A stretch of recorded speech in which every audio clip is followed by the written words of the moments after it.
Okay, second in this little series on business development is thinking about how you measure what you do.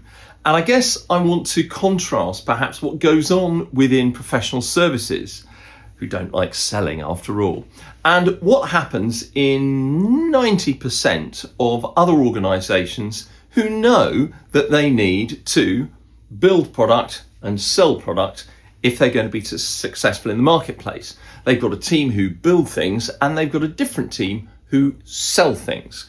So clearly they are geared up just to sell.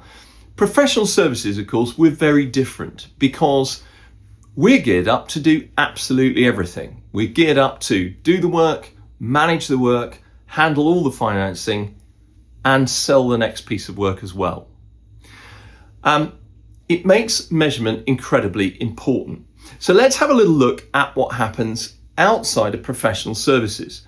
Now, outside of professional services, salespeople are really keen to talk about their pipeline.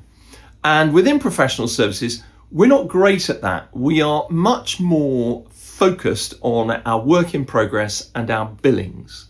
Now, why is that?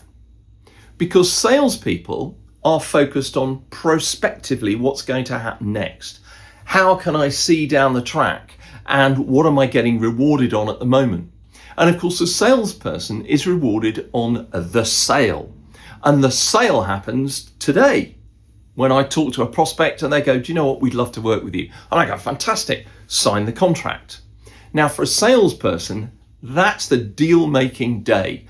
I go home, I crack open the champagne, and off I go. In professional services, we don't do this.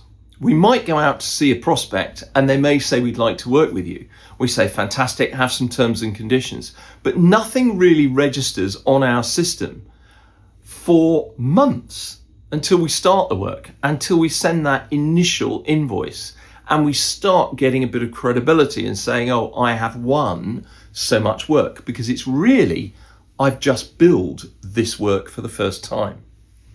Now, if you want to drive growth within your organisation, you have to turn this ship around and get people to focus not only on their billings, which you do as a fee earner, but also on their pipeline, which you do as somebody who's looking at growth. Now, this is really all about two kinds of measures. There are lead measures and lag measures.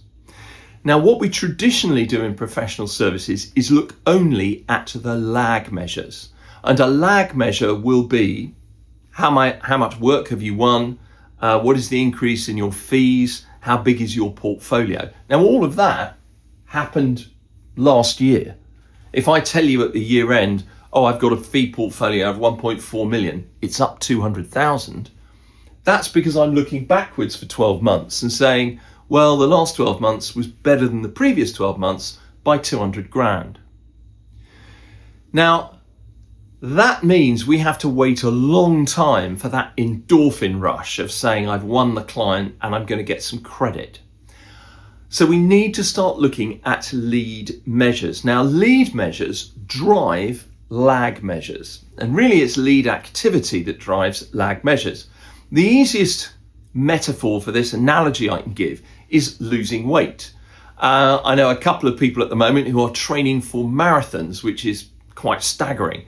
And of course, if you're using that methodology and that activity to lose weight, it's not good enough to simply jump on the scales every week and go, I haven't lost any weight. What you do is you measure how many times you've been for a run, how many times you've been for a gym, how many times you've done an activity that builds your stamina. It's exactly the same when we're trying to grow fee income. We need to consider what activities today, tomorrow, next week lead to increased fees, our lag measure, in the future.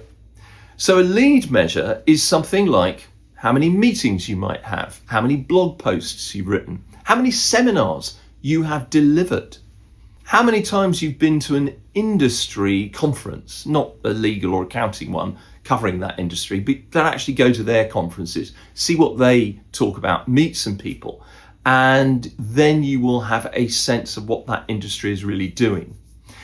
These are lead measures. Now, if you ramp up the activities, your lead activities, what will happen is after a time lag, 3 months, 6 months, you will start getting your lag measures coming through.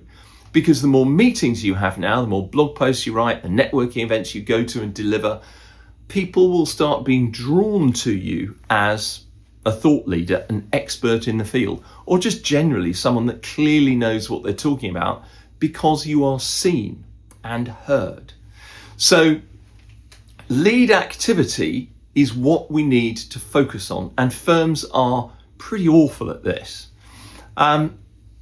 One of the things we can do is keep a scoreboard. And if you keep a scoreboard and you actually track what people are doing, then you begin to build up a sense of momentum.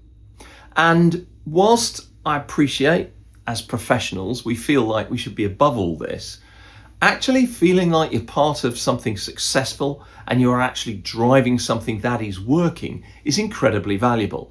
There's nothing worse as a senior manager or a director going into appraisal and somebody goes, well, how are you doing in terms of BD? Because I can't see that you've won any clients. And you may be sitting there going, well, no, I'm doing quite a lot. I'm seeing people, I'm going to meetings, I am delivering seminars. I just haven't won the work, delivered the work, and build the work. So the advice is you have very solid lag measures already, but to drive growth, you need to focus on lead measures. Consider what activity today is going to give you the results in the future, and then create a scoreboard for your team to absolutely focus on lead activity. And with that, you'll get success. I guarantee it.